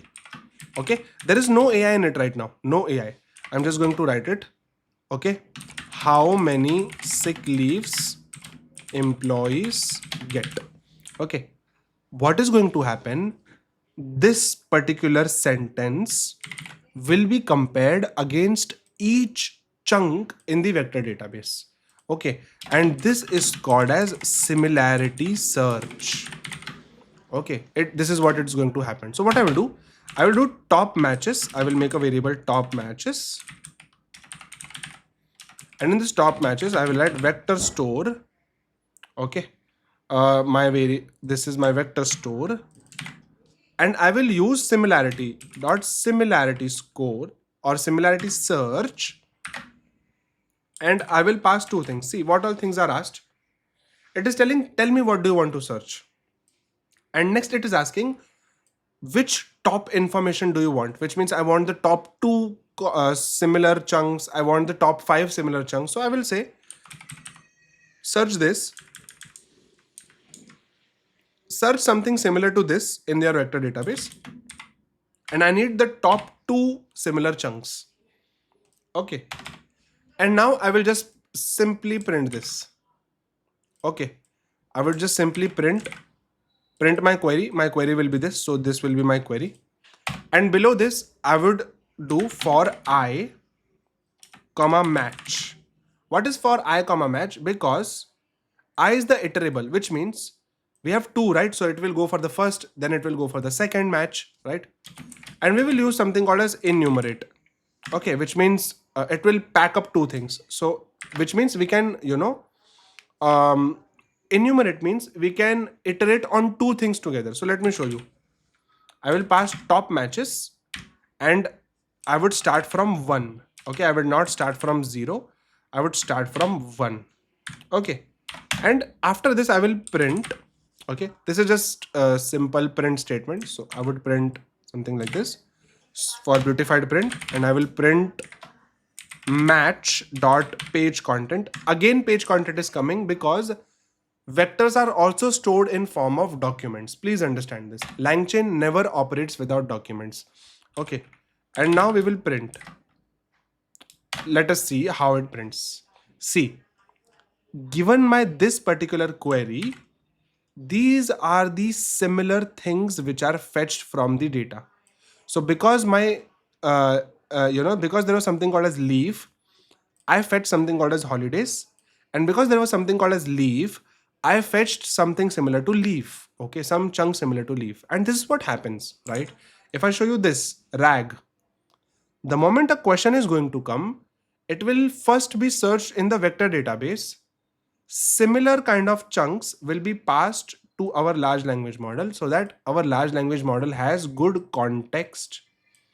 Okay, and once our large language model has good context, we would be able to give the correct information to the user. Okay, and yes, this was data ingestion, and we can successfully proceed towards data retrieval. All right, let me do this. Now what we have to do is, okay, let us go to the next process. Okay, let us go to the next process of making the large language model. Okay, large language model, and we would be proceeding towards our data retrieval pipeline. Now AI will be coming into the picture finally. All this which we were doing was software programming. Okay, we were doing our initial preparation so that we can get our large language model ready. Okay, now what is it that we have to import? So we have to import something called as grok. So I will go from langchain underscore grok. Okay, import chat grok. Now, why chat grok? These are called chat models. Okay, this is called a chat model. Just how we have langchain grok, we have many of them. Okay, just how we have langchain grok, where have I written it here? We have langchain Gemini. We have langchain OpenAI. Okay, so whatever you want to use, okay, depends upon which provider you are using. All right, so I'm using grok. Okay, that is why I've imported grok, right? Now let us use this large language model. This is the exciting part you would like. So let me go ahead and show you that. What I would do is, I am connecting my langchain to my grok. Grok is a LLM provider. Okay, so I would make a variable LLM. Okay, this is your first time seeing how a LLM is made, so enjoy it. Okay, forget about the past. I made a variable LLM. In this variable, I made a model chat grok. Okay, chat grok will take 2 things from me. First, it will tell me, give me the name of the model. What is the name of the model? So I will tell you how to search the name of the model. And second one is temperature. Okay, temperature means how creative you want it to be. Okay, now let us go ahead and see the model. How do you find a model? So I would go to Google. Okay, I would go to grok.com. Okay, and on grok.com, here on the playground, I can see a list of models. I can just select any model and I can just copy this particular model. I'm copying this model. Okay, nothing rocket science. I've copied this model and I will paste this model over here. Simply. There was a 20 billion version as well, so I can do this as well. I mean, it was on the page itself. This is a smaller model, this is a bigger model. So you can see the size 120 and 20. Okay. Now, what we will do is, let us generate something. Okay. First we will see model name, LLM dot. So the moment I put dot, I can see lot of things. Okay. So I can just simply print model name.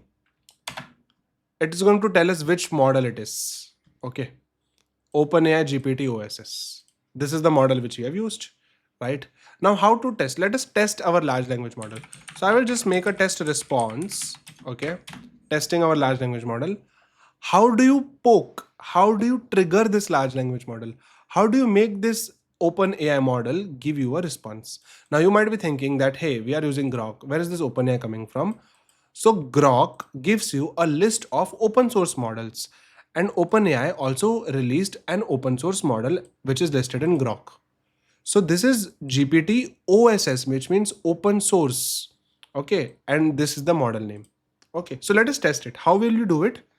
So the method is called invoke, LLM dot invoke. Okay, which means poking the model. Hey, give me something. So let me show you. Invoke. Hey, is learning RAG hard? Okay, and I can also tell it answer in one line. Okay, let us run this, and now I have invoked it. Okay, now after I have invoked it, this response, whatever response I'm getting, see, if I run this now, I will not get anything. Okay, where is the response stored? It is stored in this test response, right? Variable. And from this I will do dot content. Okay, this is just a method, don't worry, it will give me the answer. Learning RAG can be challenging at first, but with the right resources and practice, it becomes manageable, right? This is what AI says, and this is what I say as well. Hey, is learning RAG hard? Reply in a joke manner. Okay, and now what we will do is, we'll compare the responses. If I run this now, it will reply in a joke way. See, learning RAG, oh, it is a piece of cake if the cake was made of research papers, etc., etc. Okay, so we also had to say in one line. Okay, so now it will give us, learning RAG is like trying to reach a cat to fetch possible, but you'll spend most of the time wondering why it keeps bringing you the wrong data. All right, this is very important. Now, what is this temperature? Temperature ranges between 0 to 1. Temperature means creativity of the model, right? You know, we have friends who get over creative sometimes, and we ask them to slow down. Hey, chill out a bit. Don't get so creative. Similarly, we can control the creativity of AI as well. This is now 0. If I make it to 0.7 or 0.9, this means we are adding a very high level of creativity over here. This is okayish creativity. This is less creativity. Okay, and this is high creativity, and this is very high creativity. Okay, so let us go for high creativity, and now model is going to go very high. But remember, with high creativity, it increases high randomness in the model. Please understand that. Okay, now model is very creative. We will run this again, and we will run this again and see how the reply changes. Okay, so let me run this. First I will print this. Okay, now let me run this, and now, okay, I don't know why it is not doing this. I think it has stored something. Is learning RAG hard? Reply in a funny manner in one line. Now let us see. Okay, this is strange. It is not running. Okay, I will just make a new variable, test response. Okay, sorry, test response, and now I will do tr.content. Yeah, it changed the response. Learning RAG is trying to judge flaming textbooks while riding a uncycle hard but spectacular when you don't burn the library. See? Extra creativity, we don't like it. Okay, extra, it's talking extra, it was not good. Now if I change the creativity, I keep the creativity down, and now if we try to run it, see, it came back to its own previous kind of response. It is going for cat kind of response. If we bring the medium level creativity, okay, and now we do it. Learning rag is, so it is sticking to that part. Okay, I don't know why, but it is also doing this. All right. So yes, what did we do? We learned how to poke our LLM. Okay, now we will make an AI agent. Okay, now we will make an AI agent. What are the three things an AI agent contains? AI agent has three things. Okay, the first thing is a LLM, which means the brain of the AI agent. Second thing is a tool, which means, uh, what is the extra superpower you have. So in our case, our superpower will be the data which we have ingested. Okay, the vector database. Okay, but still it is not a tool. We have to make a tool yet. And third one is memory. So in this, we will not be using memory currently, no memory. We will just use these both things for now. Okay, now how we will create an AI agent? Okay, we will use LangChain to create AI agent. Let us do that. So to do that, we will make HR assistant. Okay, I'm giving my AI agent a name, HR assistant. Okay, and the method I will use is LangChain create agent. So I have to import something again. It will be LangChain import AI agent. Let me show you that. So this will be the method. From LangChain.agents import create agent. Now let me show you this part. I will go to Google.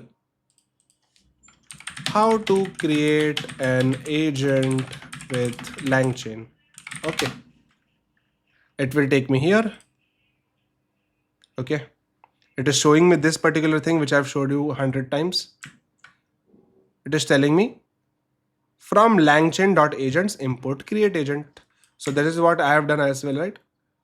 Right. So all the things which I'm doing is from the Google itself. Okay. I'm not getting anything extra for myself. Okay. Now, once this is imported, okay, what we will do is we will make our AI agent. Now, to make our AI agent, we will be using create agent method, right? See, the moment I open the brackets, what all things it is asking? Hey, which model? So model, I will tell LLM. What is stored in my LLM? Grok model is stored in my LLM. Okay. LLM. Second one, it is asking me, second one, it will ask me tools. Okay. Currently, I don't have any tool. Okay. And thirdly, we can pass something called as system instructions. System instructions. Okay. System prompt. It is called system prompt, which means check this out. Okay. Check this out. I would just, make this and I would paste it over here. You are a friendly HR assistant. Always use the search HR policy tool to look up. Okay. Always search the HR policy tool to look up the facts before answering. If the answer isn't in the search results, you say, I don't know. So currently we have not provided it any tool, and we will see how it performs without a tool. Okay, we will see that when the AI does not have a superpower, is it giving us the correct response? Okay, so we will say that, print HR assistant is ready to answer the questions. And there is something we will have to, make. Okay, so what we will have to do is we have to make a, I'm just copy pasting a method. Don't overwhelm yourself. Let us see the method first. We are making a method called as ask HR assistant. Okay, which is going to take a question from us and it is going to give us a reply in string format. Question will be in string format. It is going to reply us in the string format. Okay, this is just way of pretty printing. Okay, equal to into 60. If you want to see how does this look like, print equal to into 60, which means equal to into 60. That's the way of pretty printing. We will pass the question. The question will come from the user, and this will be again minus sign into 60. Don't worry. This is the main part. Understand this part. Okay. Let me decode this for you, or let me write this for you again. See, I will make something called as response. Now in this response, what I will do, I will invoke my HR assistant. Earlier we were invoking our llm.invoke. Now we will invoke, which means poke, our HR assistant, because now it is an AI agent. Earlier it was only the brain. Please understand this difference. Earlier LLM was only the brain, but now this is an AI agent and we can invoke this as well. So I will invoke my AI agent dot invoke. Now LangChain, expects us to give the messages to the AI agent in a specific way. How? Okay, it tells us that it tells us to make a dictionary of messages, okay, in which we have to tell messages colon. This is just a way of writing, don't worry about this. I'm just opening a list of messages. This is a list of messages. It is going to ask us a dictionary again. Please don't get scared of all of this. This is just a format in which LangChain expects you to give. And here we will give that the role, okay, the role is of user, which means user is going to give you a message, okay, and the content, okay, and the content is going to be the content, and the content is going to be the question. So here we literally pass our message that hi, who are you, something like this. All right, this is how it looks.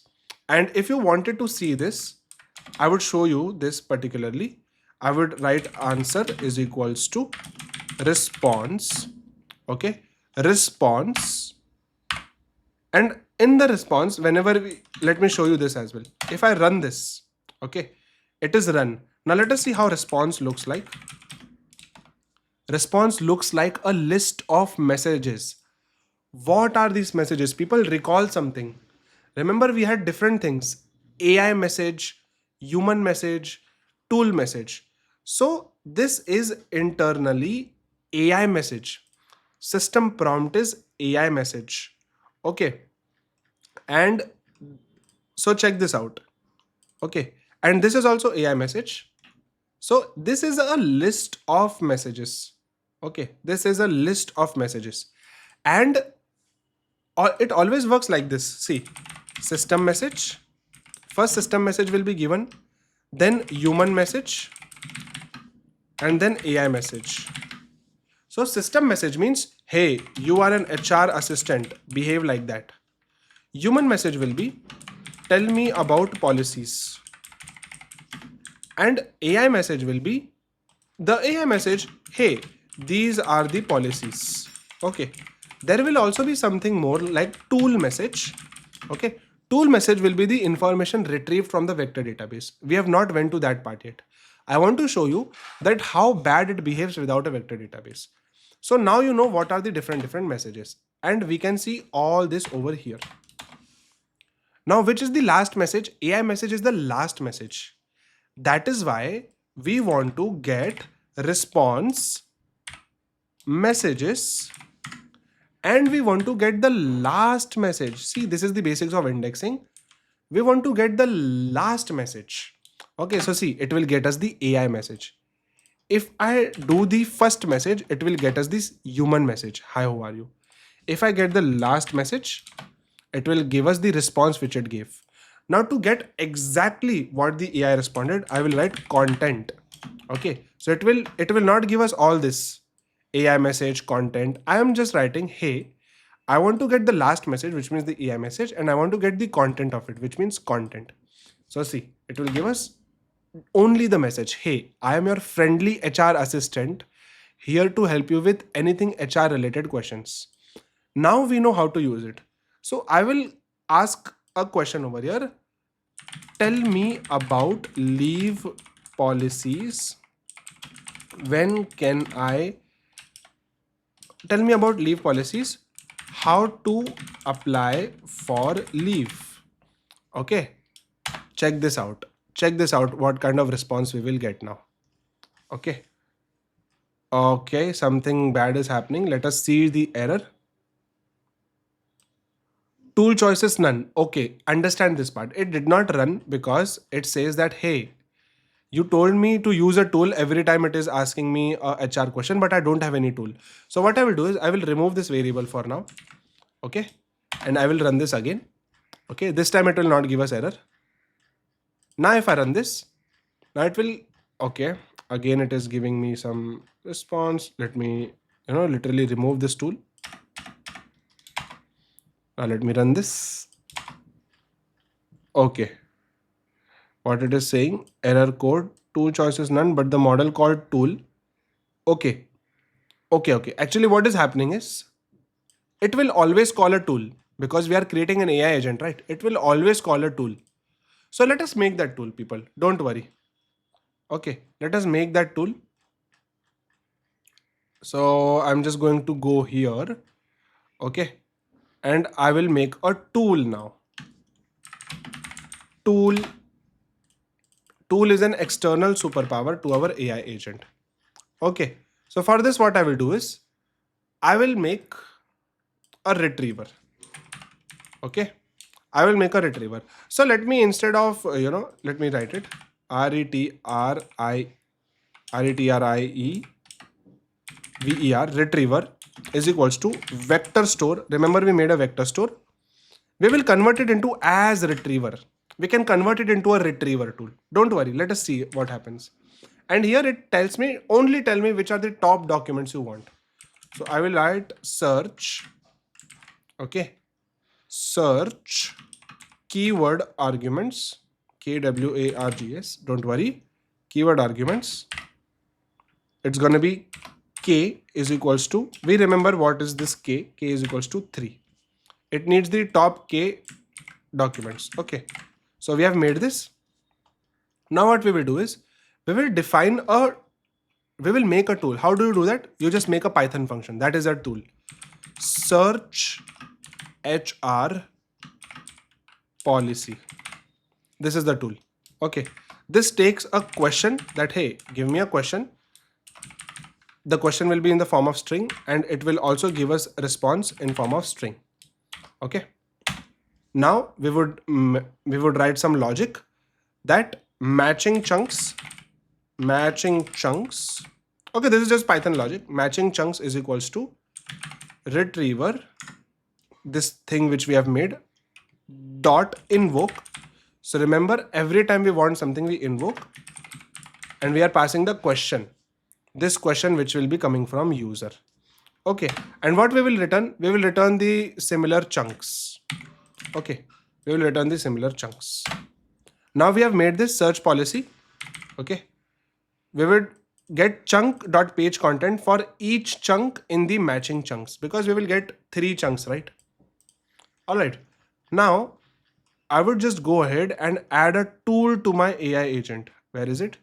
Here I will add a tool to my AI agent and search HR policy will be the tool. Let me do this. Okay. Function must have a doc string. Okay. Understand this part. Every time you want to make a tool, you also have to give something called as doc string. In here, you have to make a doc string. Doc string means information about what this function will do. Why do we have to make a doc string? So that AI knows which tool to use, right? So what have I written over here? Let me show you. Okay, let me remove this. What have I written? Search the HR policy document for information about the leave, work home, probation, notice period, reimbursement. So I've just given that what this function will do. Now when I've added a doc string, this will not give me an error. Okay, I'm taking you through the entire process. See? All right, something is going wrong. Okay, this is created. It just took us down. Search HR policy, we added it. Now HR assistant is ready to answer our questions. Now if I run this, see, this time it is not giving us any error. This time it will run. Okay, and I will show you the response. Okay, let us see the response. Now if I do the response, see, messages, AI message, tool message, AI message, right? So I will show you all of this thing. We will decode it. Let me do this. Responses. If I get the second last message, we will understand what information was retrieved from the tool. See, this information was retrieved from the tool. and all this information was passed to our AI agent. And now when we get the last message, see, it will tell us leave policies at glance. It is giving us good information. So what I will do, I will put this inside print statement. So print, and see, we got a AI response. Now, how did it give us an exact response? Because we gave it a tool. Okay. But if I use this separately, I can show you how bad it can behave. If I'm just using this brain, okay, if there is no tool, and I can ask, hey, what is the, leave policy? If there is no tool, if there is only brain, see what it will respond. It will respond, sure thing. Could you let me know which organization or leave policy you are interested? See, it is giving a general response, but here it will give you proper response. Okay. Let us also see, okay, which policies are there for Acme Crop. Let us see. Or if I can ask us, if I can, tell it that you are a friendly HR assistant, always use the search policy assistant, HR policy working for Acme Crop. Acme Crop. Now, if I ask this, okay, this function is nothing. It is just going to invoke this messages and it is going to give us the response. Okay. And again, if I just do this and tell me which organization you work for, see, it will give us Acme Crop. I am an HR assistant for Acme Crop. See, if I just print the last message, I am an HR assistant for Acme Crop. How can I help you today? Right. So we have successfully made our RAG, and this was the first time we have made our RAG, and we went through the entire process. Okay. Wherein we also made a tool, and tool is nothing but a Python function. Okay. Tool is nothing but a Python function which we write to hit our vector database. Here we converted our vector database into a retriever. Retriever is nothing, just a LangChain class which gets information from the vector database, and we made a tool. All right, and this completes our retrieval process. Question, system prompt, retrieved information, LLM, and the final answer. So currently this is our code which we have wrote. All right, now this code is not available on GitHub. Okay. And in this VS Code, I can see an extension, and here I can see what are all the changes which I have done in my code. Okay. And if I also show this onto GitHub to you, this is my GitHub and my rag.ipynb is empty. Okay. If I open this, there's not going to be any code in here. Okay. So what I will do is I will go here. Okay. I can see what all changes are there. I can just click this plus sign so that it will be added. Okay. Now this is added. I can say, I can just simply write rag first class school. Okay. I can just simply write like this. And when I just commit it, it is going to be committed and it is going to say that, hey, do you confirm? Sync changes. Okay. Okay. So I'm using Git inside VS Code itself. Now, once the changes are synced, if I come here, okay, and if I refresh, first we will be able to see the last commit right now, rag first class school. If I click here, I would be able to see what all files were changed. So requirements file was changed and rag.ipynb was changed. So what changed in rag.ipynb? So much things. And what changed in requirements? I added a comment. See, so this is called diffs in Git. Okay, just some basics of Git. And now if we go here onto our code, and if I show you rag.ipynb, we can see all the code over here. See, all the code over here. So I would just simply share this with you, and you can decode all the codes from here, right? And that was all we had to do for making our first rag. The most basic, the traditional rag, I would call it, right? In the next video, I would take this one step further. I would take the same system and I would make modular programming. I would write modular code to develop the same system, and you would see the difference between, experimentation and production, right? And we would also make an application out of it. So see you in the next video, folks. Until then, take care. Have a good life. Bye-bye.